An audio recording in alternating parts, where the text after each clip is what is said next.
تسلسل نظر آتا ہے، وہ آئیڈیالوجی کہ تمہیں کبھی بھی ظالم کے سامنے جھکنا نہیں ہے۔ سارے ملک فخر سے کہا جاتا ہے کہ ترکی مقابلے میں کھڑا ہے، شرم آنی چاہیے ترکی کو۔ اسرائیل کا ایمبیسی اس کے ملک میں ہے اور بھونگیاں بڑی مارتے ہیں کہ ہم اس کے مقابلے۔ اتنی جرت ہے، اتنی غیرت ہے کہ یو اے نے مانا، اور یو اے کے خود وزیر خارجہ نے کہا کہ ترکی کو بولنے کا کیا ہے؟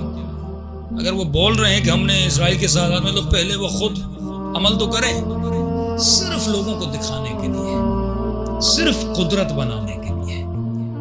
لیکن امام فرماتے نہیں، تمہیں وہ مقامات حاصل کرنے ہیں جو مقامات ہم نے بیان کیے۔ اب امام لعنت بھیجنا شروع کرتے ہیں کہ اے خدا، شمر پر لعنت ہے، مولا یہ شمر کے نام پہ لعنت ہے، اس کے جسم پہ لعنت ہے۔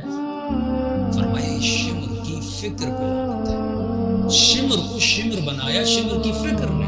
ان اکرمکم عند اللہ اتقاکم، اگر تمہاری فکر تقوی والی فکر ہے تو تم عظیم بن جاتے ہو، چاہے تم نبی کے بیٹے ہو، نوح کے بیٹے ہو، لیکن اگر تمہاری فکر شیطانی ہے تو خدا کیا کرتا ہے؟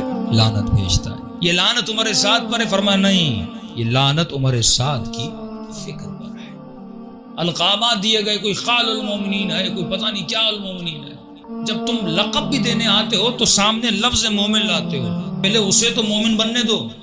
ہم کہتے ہیں امام المتقین، علی کس کا امام ہے؟ متقین کا امام ہے۔ یہ اسی کو حق ہے جو خود متقی اور کہے کہ علی امام متقین ہے، جو رات میں 1000 رکعت نماز پڑھتے تھے، جن کی شہادت مسجد میں ہوئی، کبھی بھی کسی نے علی کو گناہ کرتے ہوئے نہیں دیکھا۔ فضیلت علی ہے۔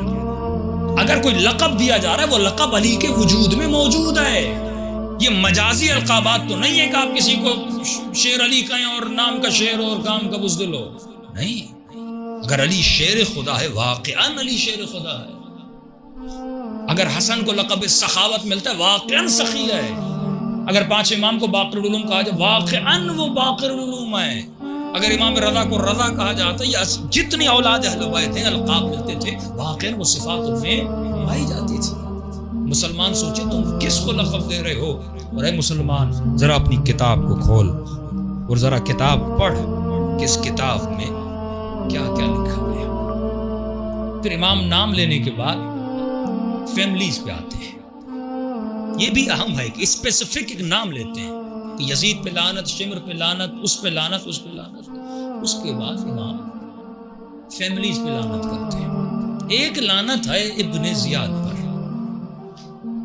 شاید مومنین کو پتہ نہیں، یہ تاریخ کے بڑے عجیب پہلو کہ یہی شمر ہے جنگ صفین میں علی کے ساتھ ہے، جان باز جنگ صفین ہے، اور یہی شمر جب آتا ہے لشکر یزید میں، قاتل حسین ابن علی بن جاتا ہے۔ یہی تو فکر ہے جو ہم لوگوں کو دینا چاہتے ہیں۔